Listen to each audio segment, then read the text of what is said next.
Yuk. Bismillahirrahmanirrahim. Assalamualaikum warahmatullahi wabarakatuh. Ya, ketemu lagi di mana nih? Channel Rebuan ya, di Evolusi Jiwa ya, part of Evolusi Jiwa. Kita mau bahas apa nih? Kemarin janjinya nih ya, membahas kausalitas ya. Membahas kausalitas, yuk.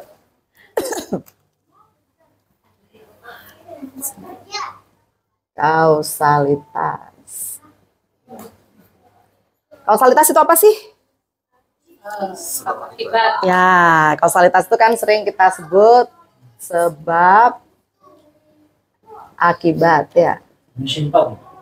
Ya, betul. Dimensi 4 katanya. Nah, itu kausalitas itu kan kita itu kan sebenarnya kalau misalnya menghadapi sebuah event atau masalah ya, atau apapun lah, nggak selalu soal masalah ya kan. Mengalami sebuah dalam perjalanan kehidupan itu kan pasti pikiran kita itu kan mengarah nanti ke sana. Kenapa kok ini begini? Apa ya kira-kira sebabnya? Gitu kan ya? Atau kebalikannya, supaya nanti akibatnya itu kita punya harapan apa? Misalnya kita punya keinginan apa? Supaya akibatnya nanti begitu, maka saya harus membuat sebab yang seperti apa? Nah, kurang lebih kan seperti itu konsep sebab akibat itu.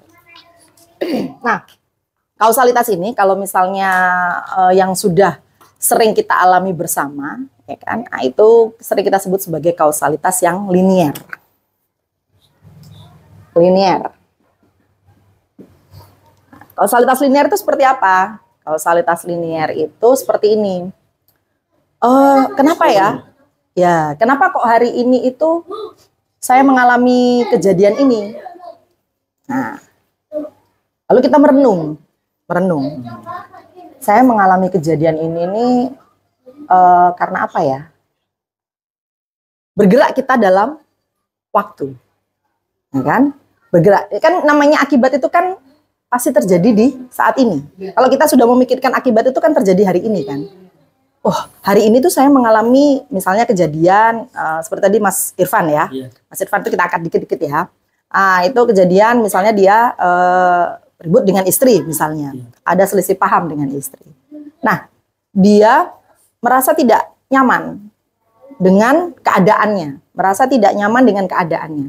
Maka waktu ditanya apa yang terjadi, kenapa kok tidak nyaman, Mas Irfan menunjuk istri sebagai penyebab dari ketidaknyamanan batinnya, sebagai penyebab dari kemarahan dirinya, kan begitu ya? Jadi dia menunjuk istri, berarti istri itu ada di mana? Di luar. Ya kalau di luarnya, maksudnya kenapa kok menunjuk istri? Karena kan ada historinya, ada kronologisnya. Kronologis inilah yang ditunjuk. Jadi Mas Irfan menunjuk istri ini gara-gara istriku nih, istriku begini, misal ya kan.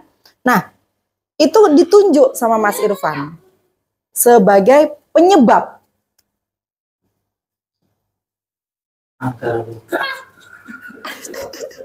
Penyebab dari akibat yang dialami saat ini.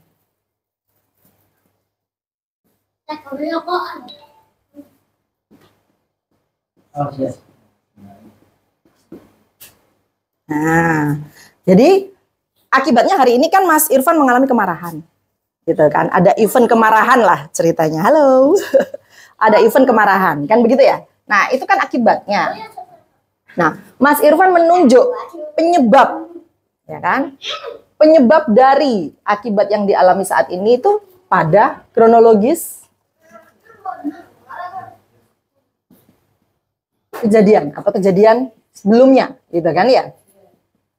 Kejadian sebelumnya. Nah, pada saat Mas Irfan menunjuk kronologis atau kejadian sebelumnya, ini yang kita sebut sebagai kausalitas yang ini.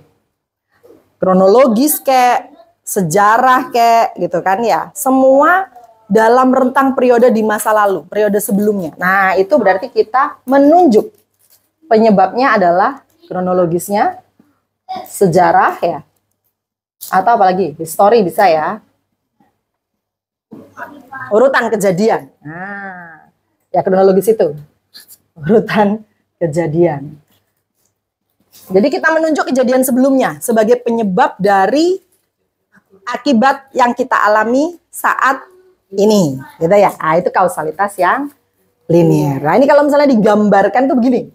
Nah, ini. A menyebabkan B menyebabkan C. Nah, pola kita selama ini kan banyak di situ ya. Banyak di situ. Mesti begitu ada kejadian, kok kenapa kok tiba-tiba ada kejadian itu? Nah, itu kontemplasinya itu di sini.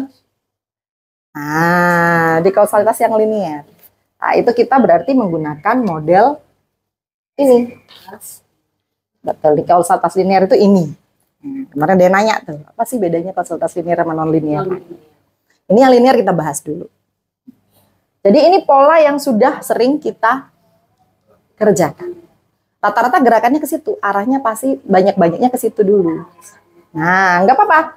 Awalnya mungkin begitu, ya kan? Nah, tetapi itu tadi, kalau misalnya kita mau, karena kan kita kembali lagi, objek materi ilmu yang kita bedah ini kan aku, kan begitu. Lah, ini kalau pakai kausalitas linear, misalnya A berakibat B berakibat C, begitu ya. Maka kan kita bisa jadi menunjuk, kalau misalnya akibatnya adalah C, kalau misalnya akibatnya adalah C, maka kita akan menunjuk B sebagai penyebab.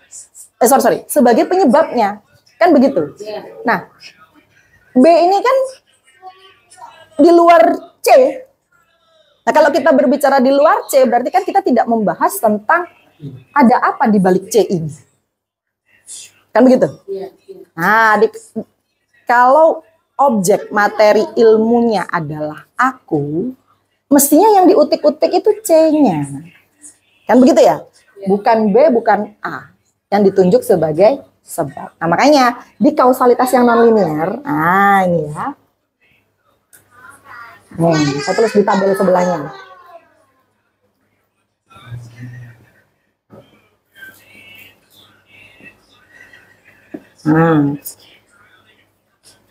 Penyebab. Jadi kalau kejadiannya hari ini adalah kejadian hari ini misalnya akibat ya. Hari ini adalah akibat.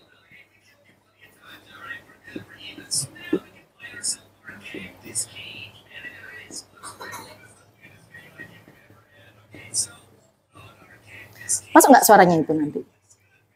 Masuk, suaranya masuk nggak? Enggak ya. Kalau hari ini adalah akibat, mana yang mau ditunjuk sebagai sebab?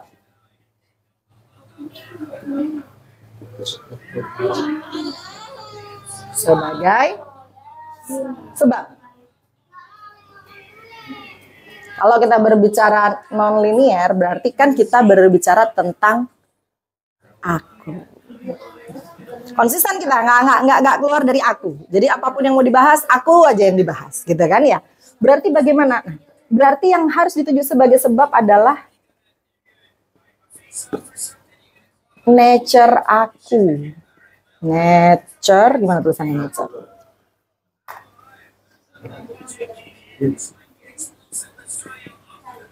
Nah itu yang harus dituju sebagai sebab. Kalau paradigma lama kita pakai ini kan?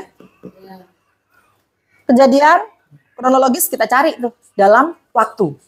Yang kita cari dalam waktu. Oh, ini mang gara-gara ini ki. Ini tadi gara-gara ini nih. Gara-gara si A, gara-gara si B. Maka terjadilah C. Kan begitu? Nah, kalau kita berbicara non-linear, sudah nggak lagi melihat dalam waktu. Tetapi yang dilihat ada nature aku apa. Di balik akibat yang saat ini terjadi. Nah itu dulu. Botline dulu di situ. Ya kan? Ada nature aku apa di balik akibat yang saat ini terjadi. Ada nature aku apa di balik hutang yang saya punya saat ini. Ada nature aku apa di balik relasi yang buruk dengan istri saat ini. Ada nature aku apa yang di balik apalagi misalnya sakit yang saya derita saat ini. Nah itu. Itu kausalitas yang mana tadi? Non-linear. Ya. Berarti bagaimana? Nah, ini nanti kita eksplorasi. Nature aku apa yang ada di balik semua akibat. Semua akibat. Apakah hanya meneliti akibat pada yang buruk? Ya, mau meneliti yang baik pun boleh.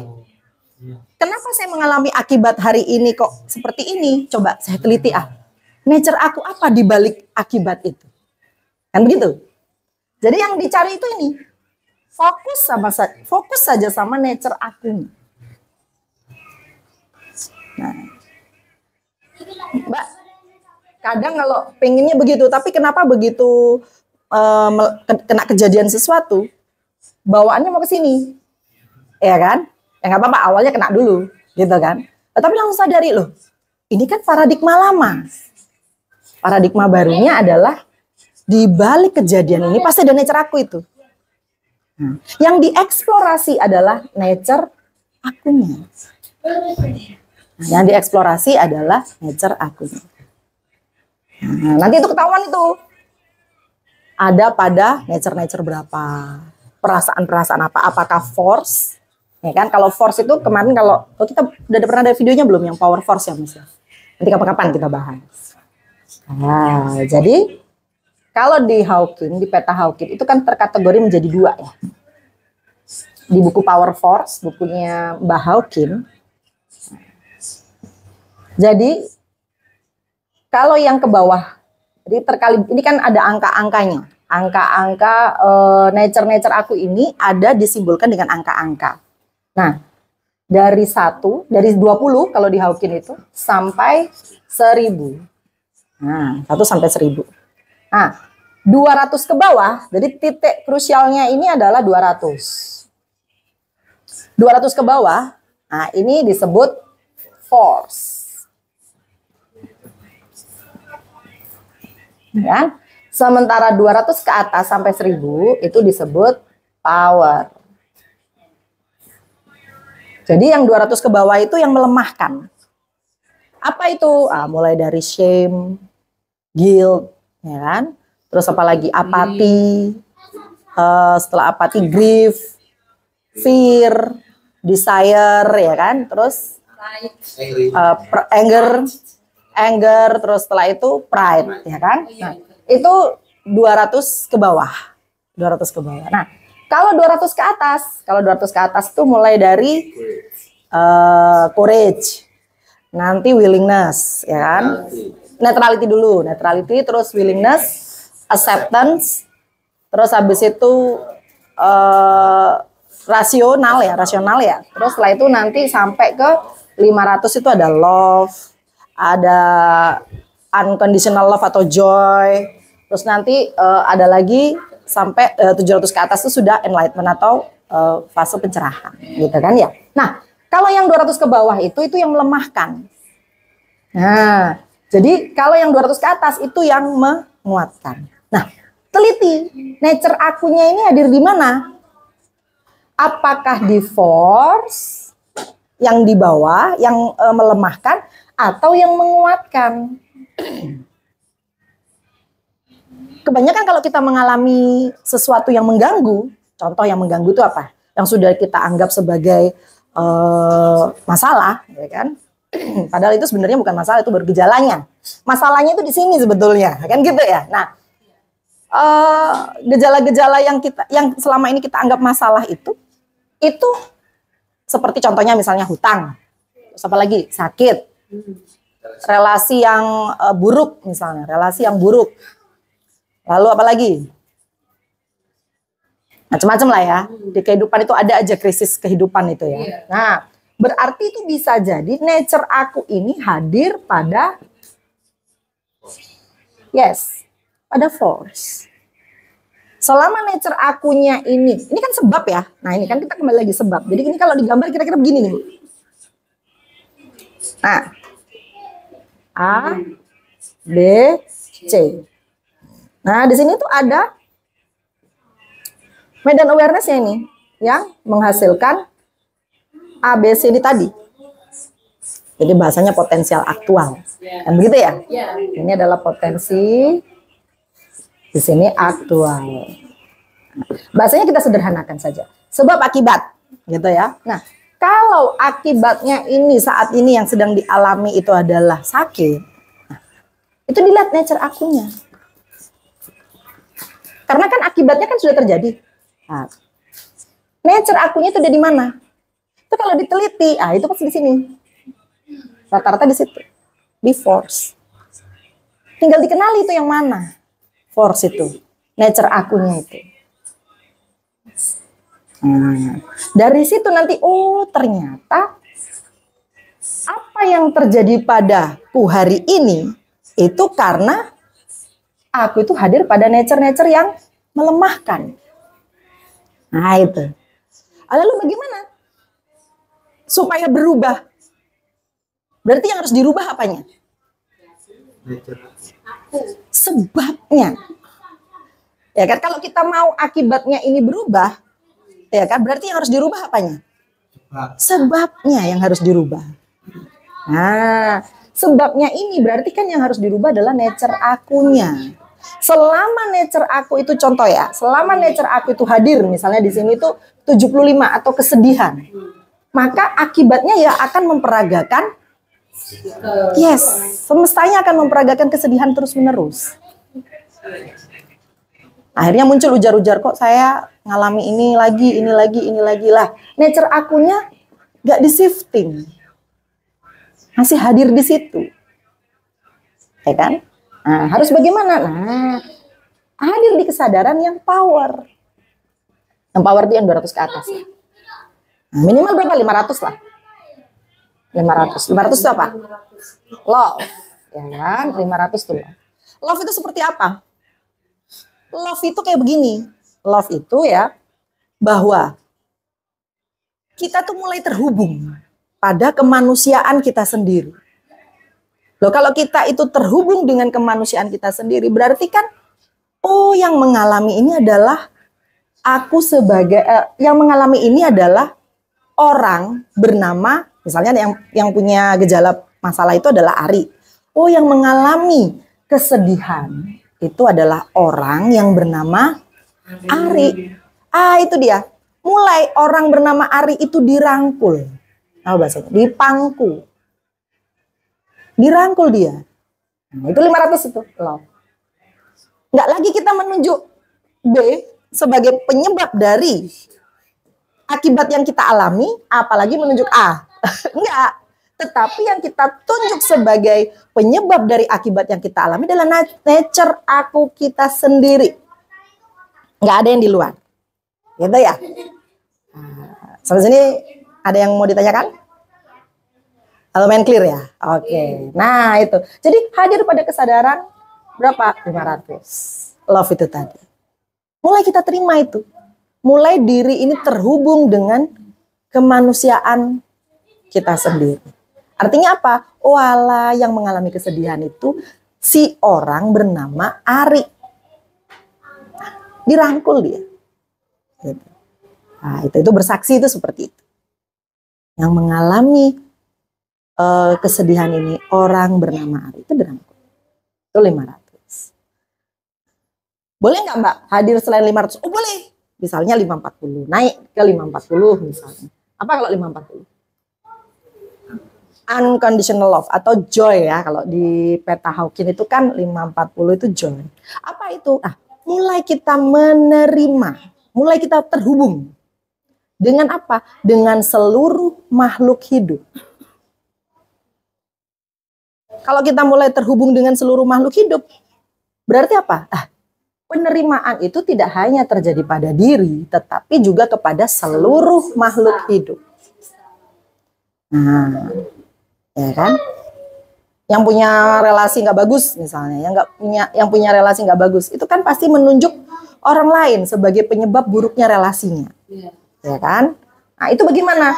Awalnya menerima kemanusiaannya sendiri, ya kan? Dirangkul itu kemanusiaannya itu.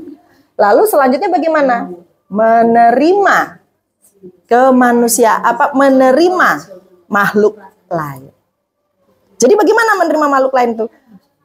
awalnya yang kita kira orang lain itu sebagai yang menyebabkan masalah buat diri kita itu, akhirnya ini mulai, oh berkat dia tuh hanya menunjukkan saja.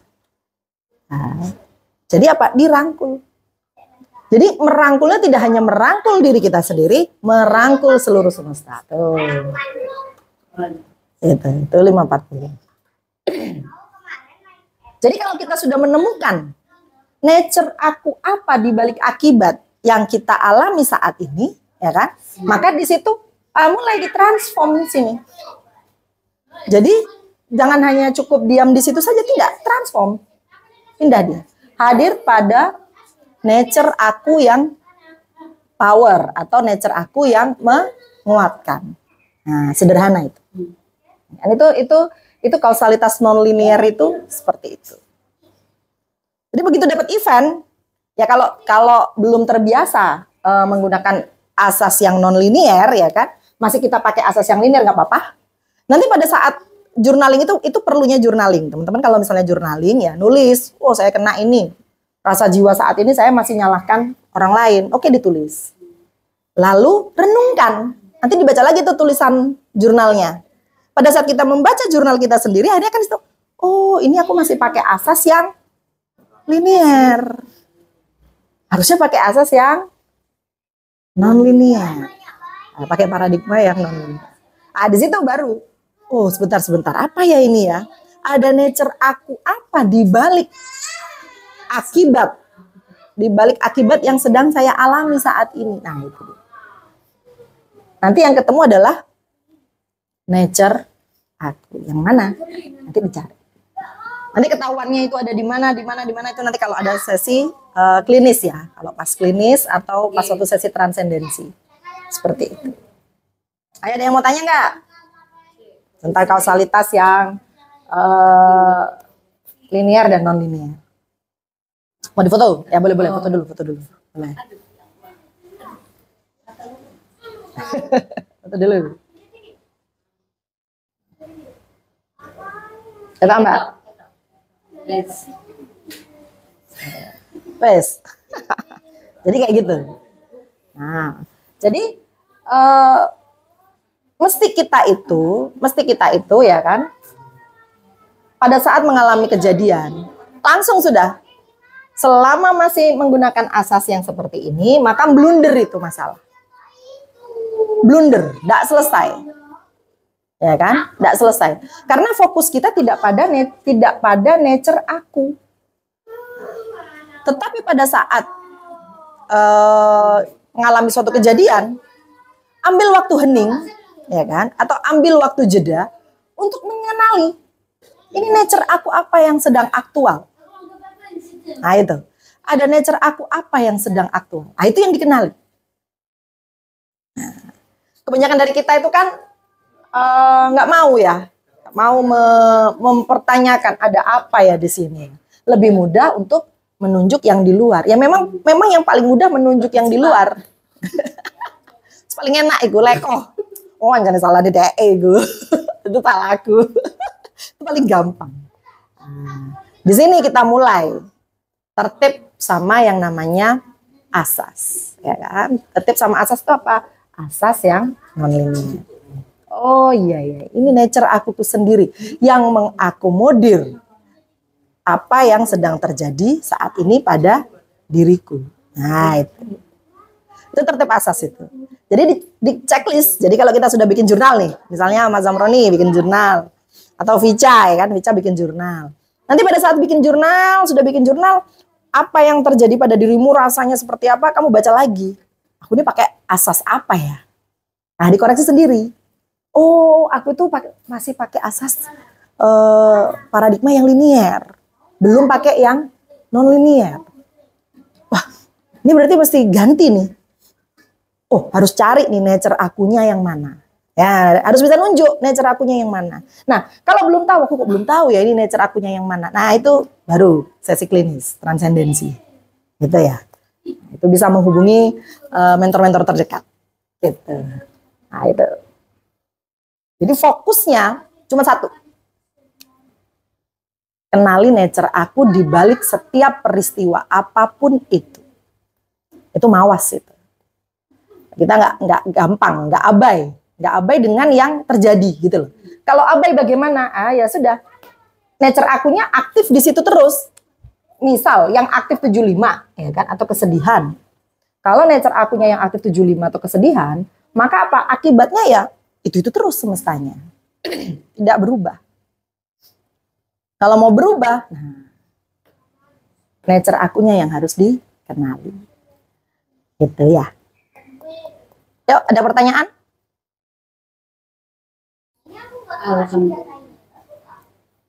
Ada pertanyaan? Berarti sudah tahu. Oh, ini nature akuku sendiri. Lah ya, berarti kan bukan karena dokter A, dokter B dipimpong sana, pimpong sini kan bukan. Jadi nanti Mbak Afi mulai. Pelan-pelan lah Mbak, kita kenali ya, pelan-pelan. Berarti ini nature akuku sendiri nih yang mengakomodir akibat yang terjadi padaku saat ini. Nggak ada yang lain, nggak ada yang di luar. Gitu ya. Oke, sudah? Jadi kuliahnya nggak usah lama-lama nih kayaknya ya. Nanti aja sesi-sesi klinis. Gitu ya. Ada yang masih mau ditanyakan? Gimana? Ada yang mau tanyakan gimana?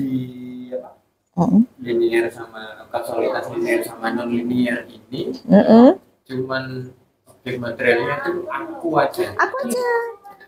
Yang non linear, Yang non linear loh ya. Kalau linear dia enggak, random banget ini loh. Bahaya loh. Hubungannya sama yang mutlak. Kenapa?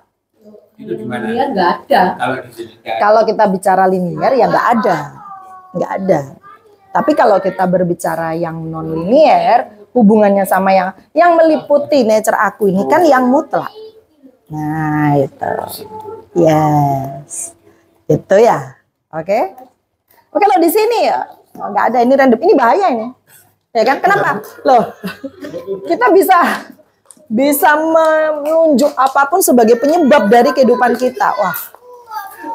Ketika kita mampu melihat nature pun itu yang mutlak hadir menyinari. Tuh. Akhirnya Kan terliputi. jiwa kita yang aktif itu bisa melihat gitu. Sebenarnya. Gitu. Nah, itu akunya aktif. Gitu ya. Oke? Ini nggak perlu lama-lama nih. Kayaknya udah paham semua nih kayaknya. aplikasinya. Nah, nanti tinggal praktikumnya. Itu nanti temuannya tuh di jurnal. Jadi jurnalnya teman-teman ya kan kalau bikin, awalnya mungkin ya kita tulis biasa saja. Setelah ditulis nanti kita baca ulang. Setelah dibaca ulang tuh nanti kelihatan. Oh, aku masih pakai asas yang mana nih? Ya kan? Oh, aku masih pakai asas yang linear. Nah, oh ini udah nggak cocok ini. Nah, ganti paradigmanya. Pakai paradigma yang non linear. Nah, cari tahu nature aku apa itu yang lagi on.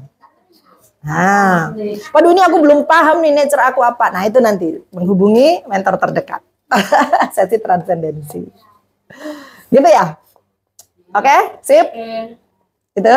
Oke, kalau gitu ya kita akhiri dulu ya. Nanti ketemu insya Allah di Rabuan yang akan datang. Senin malam ya? Insya Allah. Senin Bu Bin, Senin malam. Ya. Oke, kita akhiri dulu. Assalamualaikum warahmatullahi wabarakatuh.